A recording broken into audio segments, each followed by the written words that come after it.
Harris and Governor Shapiro. Governor Shapiro, question for you. If she asked, would you consider joining Kamala Harris? Are we not talking about concrete anymore, or what? Got to finish your question, Dan. If she asked, would you consider joining Kamala Harris on her ticket? Well, let me begin by saying a word about President Biden. I had the privilege to be able to speak to him just a few moments after he issued his statement yesterday. President Biden is an extraordinary public servant. He has served this country, the state of Delaware, the Commonwealth of Pennsylvania as our third senator for a long time, and of course this nation so honorably. And the work that he has done is going to lead to positive change for generations to come. We're talking about one of those particular decisions here that the EPA is announcing today. I couldn't be more grateful for President Biden's service. President Biden has often remarked that one of the most important decisions he had to make was selecting a vice president. And in that he selected Vice President Harris, who has been by his side as this nation has built ourselves back and made extraordinary progress. President Biden yesterday endorsed Vice President Harris, as did I, as did many across this country, not only because of how honorably she has served in the past, but how absolutely ready she is to be president and to be the standard bearer for our party. She will now have to make an important decision, as then candidate Biden had to make, and that is who to run with, who should be her running mate. That's a deeply personal decision, and a decision that should be made really free from any political pressure. It's a decision she needs to make, who she wants to govern with, who she wants to campaign with, and who can be there to serve alongside her when she serves as, God willing, the 47th President of the United States. She will make that decision when she is ready, and I have all the confidence in the world that she will make that decision along with many others in the best interests of the American people. But as the vice president, You're only here to visit your family in Western PA. As the vice president discussed the possibility of serving as her running mate with you, have you had conversations? I spoke to the vice president yesterday, shortly after I spoke to the president. You know what we focused on? Defeating Donald Trump. Our conversation is all about how we beat Donald Trump and protect our freedoms here in this Commonwealth. We talked about how we can't go back to a time, as Donald Trump did, where he ripped away our freedoms, from the freedom to be able to try and join a union. Remember, this is the same guy who went to the Supreme Court to try and turn this Commonwealth and this country into a right-to-work place. We will never be a right-to-work state as long as I'm governor, and we will never be a right-to-work nation as long as Kamala Harris is our president. This is a guy who injected chaos in our lives in the past and wants to do it again. He wants to rip away health care from 1.2 million Pennsylvanians. This is a guy who has looked at the kind of workers who work here with great disdain. He spent a career screwing over the kind of workers that work here at CBS, the kind of workers that work with Darren Kelly and our unions here in the Commonwealth of Pennsylvania. And so the conversations I've had with the Vice President are all about one thing and one thing only. How do we defeat Donald Trump? How do we protect our freedom? And how do we make Pennsylvania, which was the epicenter of the creation of our democracy 248 years ago and is going to be the epicenter of our politics today, how do we make sure that Pennsylvania elects Kamala Harris to be our next president? Governor, Vice President Harris yesterday, did she mention that you were under consideration to be vice president? We spoke only about defeating Donald Trump and our shared commitment to that.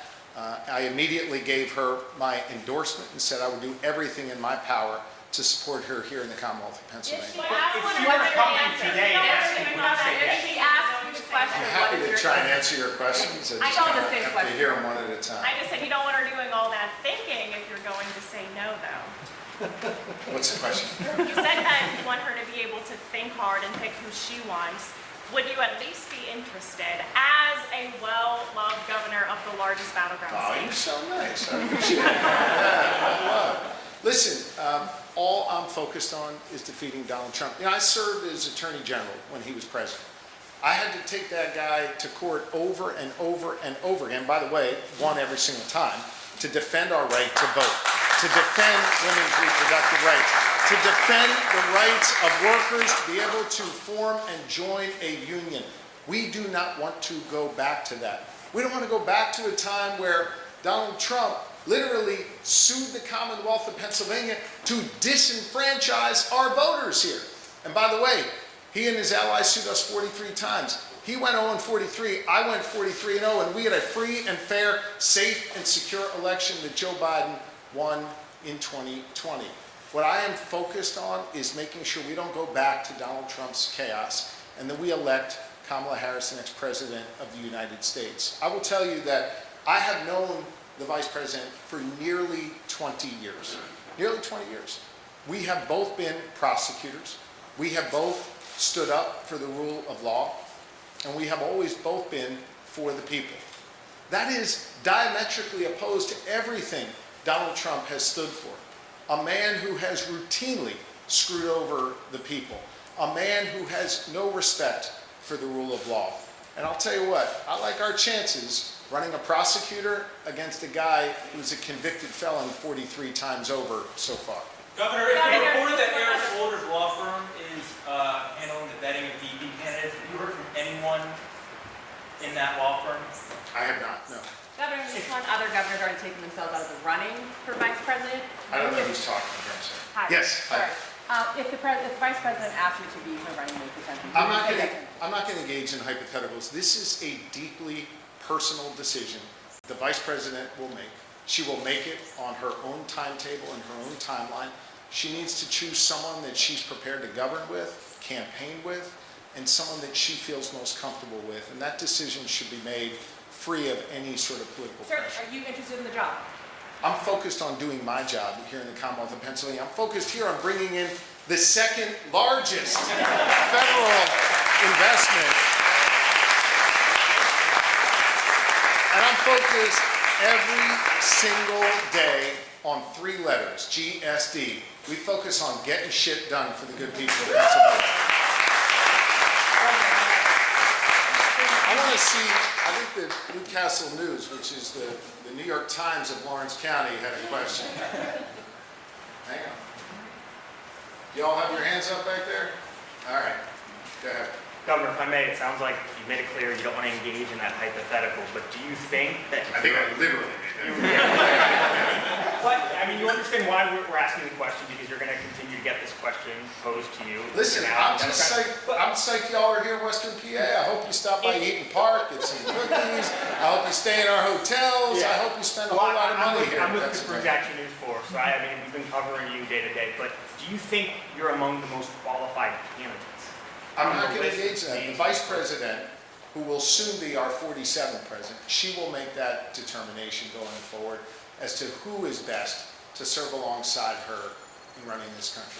Yesterday in your statement, you said you would do anything to help Kamala Harris become our nation's next president. If she wants you on that ticket with her to do that, do you say yes? I'm not going to engage in those hypotheticals. The vice president is going to make her decision. Governor, I have a question. Quinn Lubicki, Public Source. When you see Western Pennsylvania after this grant, after this program has been implemented, what is the Pennsylvania that you see 10, 15, 20 years from now? I want to answer that, and I want the administrator to jump in on that as well. I see a Pennsylvania where we address the legacy of pollution by putting more people to work, not less, to create family-sustaining jobs that allow folks to have pride in the work they do in their factories and go out and hunt and fish on the weekends with clean streams and clean air to breathe.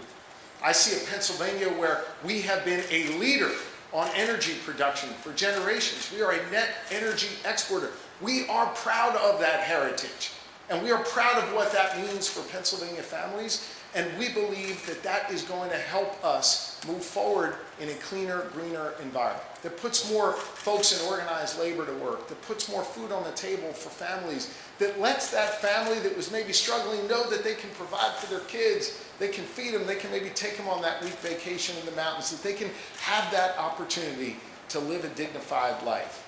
I see a lot of dignity in the good work that happens here in Western Pennsylvania. And as I think about our next chapter of clean energy in this nation, I think about the hands of organized labor. I think the hands of Western Pennsylvanians who have done this work for generations, who are now absolutely ready on focusing on a cleaner future, one where there's a whole lot more work to do. I don't think I could do any better than that, except for, say, multiply that by 50 plus territories in our tribal communities. That's the answer. I'm coming. Good. Got it. Governor, what would your message be to Americans and Democratic primary voters who might be uncomfortable with how this process around the president played out? You won the Democratic primary, he clinched the nomination, and to some it looks like he was forced out of the race. What would be your message to folks who might be a little uncomfortable with this? Well, I've stood by President Biden. I stood by President Biden years ago when he selected Kamala Harris to be his vice president, because he knew she had what it took to be able to be president then. And when he endorsed her just yesterday, he knows she has what it takes to be president tomorrow.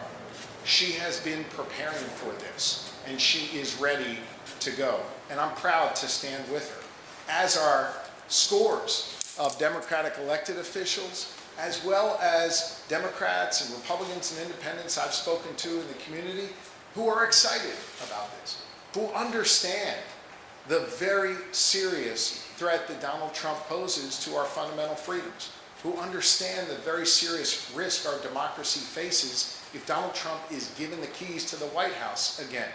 Those folks I talk to, they want to win. And they believe Kamala Harris is our best chance to win, and I believe that too, which is why I endorsed her immediately yesterday after the president did. The president knows better than anyone else that Kamala Harris is up to this job, and I think the good people of Pennsylvania and the good folks all across this country are going to get to see that as we go forward in this campaign over the next 100+ days. All right, we'll take one more, Brian. Sorry, Governor. So you're the only candidate that's gotten more votes than Biden did in 2022. You've gotten the most votes, basically, I think, in PA history or something. What's your advice to Kamala Harris as she's running to try to win over this state? She'll need my advice. She's doing just fine. And I think Kamala Harris represents the views and values of this Commonwealth. And as she comes and introduces herself, not as the vice president to Joe Biden, but as the Democratic nominee, God willing, and as a presidential candidate, lays out her vision, her agenda for this Commonwealth and this country, I think the good people of Pennsylvania are going to be real excited. And I'm going to do everything in my power to be out for her, talking about her views, sharing her values, telling people about the Kamala Harris I've known for nearly 20 years, and about the direction I know she wants to take this country, as well as the very serious threat that Donald Trump poses to the future of this great Commonwealth in this country. Thank you all very, very much. Appreciate you.